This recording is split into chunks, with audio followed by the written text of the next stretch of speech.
Bismillahirrahmanirrahim. Assalamualaikum warahmatullahi wabarakatuh. Bertemu lagi dengan Umi Ninik Gawat di GN TV YouTube channel dalam Sirah Nabawiyah. Semua saudaraku muslim dimanapun berada, anak-anakku, cucu-cucuku, saudara-saudaraku dan sahabat-sahabatku semua, semoga kalian semua selalu dalam lindungan Allah Subhanahu wa Ta'ala. Kita mulai untuk pembacaan bab yang ke-37 ini. Dengan kita mendengar dan membaca, kita akan memetik hikmah dari keteladanan Rasulullah SAW. Allahumma sholli ala Sayyidina Muhammad wa ala ali Sayyidina Muhammad. Bab 37 adalah menceritakan kemarahan Umar bin Khattab, yaitu Umar bin Khattab duduk termenung di rumahnya. Di seluruh Mekah tidak ada seorang pun yang mampu melunakkan hati Umar bin Khattab. Ia begitu cepat naik hitam, garang, pemarah. Ia tidak pernah dulu oleh rayuan gadis-gadis penghibur yang menawarkan minuman penjual ham. Ia tidak pula pernah terbujuk ikut bergabung dengan para pejalan malam yang suka bergerombol di halaman, di pelataran rumah sambil mendengarkan musik tabuhan rebana. Segalanya tidak mampu melembutkan kekerasan hatinya yang suka bertindak garang dan menakutkan. Jadi Umar bin Khattab itu sifatnya cepat marah, naik hitam, garang, menakutkan orang yang seluruh penduduk Mekah ini seperti itu. Namun kini ia telah lengah, dia duduk termenung sendiri. Hamzah, ada apa yang terjadi padamu? Dia merenung gitu seperti, karena Hamzah itu juga termasuk sahabatnya Umar bin Khattab. Namun sekarang Hamzah kok engkau menaklukkan dan mempermalukan Abu Jahal, temanmu sendiri. Apa yang membuatmu jadi seperti ini? Bahkan engkau berani meninggalkan agama nenek moyang kita dan bergabung dengan Muhammad. Ini jelas akan membuat pengikut agama baru ini jadi sombong dan besar kepala. Hamzah, bukankah engkau jadi Hamzah, Abu Jahal, bukankah engkau siapa ini, Khalid bin Walid dan Umar, itu adalah 4 serangkai yang membuat kota Mekah ini menjadi kuat. Jadi bersama-sama membuat Quraisy, suku yang paling disegani. Semua itu berkat kerja keras dan keulatan kita berempar, katanya pikir Umar bin Khattab tadi. Suku-suku yang lain iri kepada Quraisy karena Quraisy memiliki kita 4 serangkai tadi, Abu Jahal, Umar bin Khattab, Hamzah dan Walid. Nah, gara-gara Muhammad tidak lagi Hamzah itu mau minum-minum bersamaku. Betapa sepinya malam-malam tanpa Hamzah. Muhammad, engkau membuat pusing kepala orang-orang miskin, para budak, buruh kasar dan para budak, buruh kasar dan para perempuan lemah. Engkau membuat mereka berani menentang para majikan. Apa yang engkau sampaikan pasti sebuah sihir. Muhammad, tegakah engkau melihat para pengikut mau pergi meninggalkan tanah airnya ke Habasyah yang begitu jauh? Ini benar-benar keterlaluan. Aku harus membunuh Muhammad sekarang juga. Meski aku harus berhadapan dengan Hamzah, aku akan membunuh dan membuat Mekah kembali seperti dulu. Setelah berpikir begitu, Umar bin Khattab mencabut pedangnya. Amarahnya dengan cepat naik ke ubun-ubun. Dengan langkah yang sangat tergesa-gesa, dia tidak bisa dirintangi. Umar berjalan cepat menuju ke Darul Arqam. matanya mengandung api dan pedangnya membara. Tidak seorang pun bisa menghalangi Umar jika ia sudah bertekad untuk mempunyai sesuatu tujuan dengan sungguh-sungguh. Ummu Abdillah adalah seorang perempuan tua, ia juga tetangga Umar bin Khattab. Setelah sekeluarganya mengikuti agama Rasulullah, Umar bin Khattab sudah tidak menyayangi lagi, justru ikut membenci Ummu Abdillah tadi. Umar suka mengganggu, padahal sebelum itu Umar cukup hormat dan bahkan menyayangi saat Ummu Abdillah tengah itu masih mengikuti agama yang menyembah berhala. Ummu Abdillah tengah membereskan barang-barang untuk dibawa hijrah ke Habasyah.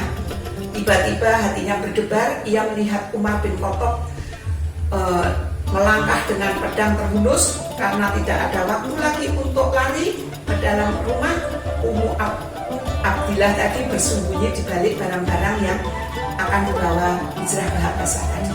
Hatinya berdebar tidak karuan, tanpa sadar ia menahan nafas ketika Umar semakin mendekat. Akan tetapi Umar melihatnya dan berhenti. Jadi benar-benar engkau akan meninggalkan Mekah ya Ummu, kata Umar bin Khattab. Ummu Abdillah terkejut, keluarlah dari persembunyiannya. Ia heran karena suara Umar bin Khattab tidak terdengar marah seperti biasanya. Ia, demi Allah, engkau telah menyakitiku dan keluargaku dan menindasku, maka aku akan benar-benar pergi ke bumi Allah hingga Allah memberikan jalan keluar bagiku, sahut Ummu Abdillah tadi. Sesaat Umar tampak merenung, ini dia tetanggaku, mereka akan pergi juga meninggalkan Mekah, padahal dia sudah tua. Umar berpaling menatap wajah tua Ummu Abdillah tadi dan berkata dalam hati, begitu jauh jalan yang akan engkau tempuh Ummu, engkau sudah tua, begitu sedikit barang yang akan engkau bawanya. Iya, jawab Ummu Abdillah seperti itu. Akhirnya Umar melangkahkan kakinya pergi sambil berkata parok, semoga Tuhan senantiasa menyertaimu. Ummu Abdillah terpana, belum pernah Umar berlaku selembut ini sejak mereka memeluk Islam. Tidakkah engkau melihat kelembutan dan kedukaan Umar terhadap kita? Tanya Ummu Abdillah kepada putranya. Apakah ibu berharap bahwa Umar bisa memeluk Islam? Tanya sang putra. Dia tidak akan pernah memeluk Islam sebelum keledai bapaknya juga masuk Islam. Umar melanjutkan langkahnya menuju ke Darul Arqam. Sudah jelas Muhammadlah yang menyebabkan semua kesengsaraan ini. Aku harus membunuhnya agar Mekah kembali damai seperti dulu, tenang, sebelum ada ajaran daripada Muhammad. Umar bin Khattab seperti itu. Mengenai Hamzah, aku akan bertarung dengannya. Aku yang mati atau Hamzah yang mati. Itu tidak terlalu membuatku risau. Tiba-tiba lamunannya buyar ketika Nu'aim bin Abdullah menegurnya. Hendak kemana wahai putra Khattab? Aku akan menemui Muhammad. Dia yang menukar agama nenek moyang kita. Dia yang memecah belah masyarakat Quraisy. Dia memiliki banyak angan-angan bodoh. Dan dia mencari Tuhan-Tuhan kita. Dia mencaci Tuhan-Tuhan kita. Untuk semua kesalahannya itu, aku akan menebas lehernya. Demi Allah, engkau telah tertipu oleh dirimu sendiri, wahai Umar. Apakah tindakanmu membunuh Muhammad akan dibiarkan saja oleh Bani Abdi Manaf? Tidakkah lebih baik kamu pulang dan mengurusi keluargamu sendiri? Umar terhenti untuk melangkah kakinya dan bertanya tajam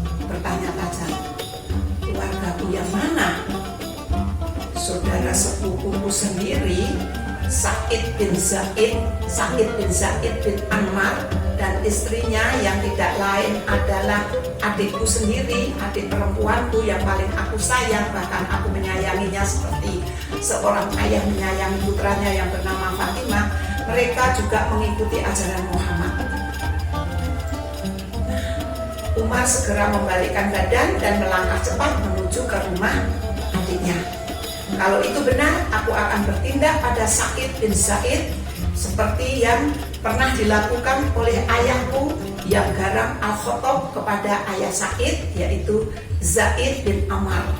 Berani-beraninya dia memeluk Islam, sedangkan dia tahu aku sangat membenci agama itu. Dengan keras Umar bin Khattab menggedor pintu rumah Sa'id bin Zaid dan Fatimah. Suaranya berdentum-dentum keras mengejutkan siapa saja yang ada di dalam. Sudah bisa diduga kali ini akan jatuh lagi korban dalam penganiayaan yang menimpa kaum muslimin.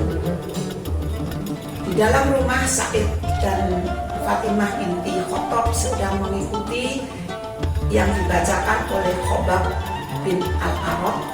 Begitu pintu berguncang diketuk Umar, Sa'id dan Fatimah segera menyembunyikan. Khobab, Fatimah segera menyembunyikan lembaran-lembaran yang tadi mereka baca di bawah pahanya. Sa'id membuka pintu dan Umar bergegas masuk. Suara apa yang aku dengar tadi? Kata Umar. Tidak, kami tidak mendengar suara apa-apa, tak. Setelah amarah Umar bin Khattab meledak, kudengar kalian telah mengikuti ajaran Muhammad. Belum sepatah kata pun keluar dari mulut kedua suami istri, pedang Umar sudah terayun dan gagangnya mengenai Sa'id hingga ia jatuh terjerembab di lantai dan luka. Melihat suaminya berdarah, Fatimah bangkit berusaha melerai, tetapi tangan Umar cepat sekali menampar wajah adiknya tadi. Fatimah jatuh di samping suaminya dengan darah mengucur dari wajahnya. Meski garang, Umar terkenal lembut dan penyayang kepada keluarganya sendiri. Melihat darah yang mengucur dari wajah Fatimah, Umar bin Khattab tertegun. Fatimah berdarah, pikirnya. Mengapa aku bisa sampai begitu? Aku menyayangi adikku itu sepenuh hati, bahkan lebih mirip rasa sayang antara ayah dan putrinya. Fatimah yang lembut dan biasanya selalu patuh kepada kakaknya Umar, kali ini dia mengangkat wajah, menentang langsung parasnya di hadapan kepada kakaknya. Baiklah, seru Fatimah, lakukan apa saja yang engkau kehendaki. Fatimah sudah siap menghadapi berbagai kemungkinan yang akan terjadi. Ia siap disiksa oleh kakaknya sendiri yang dari kecil begitu menyayanginya. Ia bahkan siap untuk mati. Kedua tangannya terlentang seolah siap menerima tikaman pedang Umar yang ke dadanya tadi. Begitu untuk bab yang 37. Bertemu lagi dengan ini kawan besok. Apabila ada tutur kata yang keliru mohon dimaafkan. Jangan lupa like, subscribe, komen, dan sebarkan. Wassalamualaikum warahmatullahi wabarakatuh.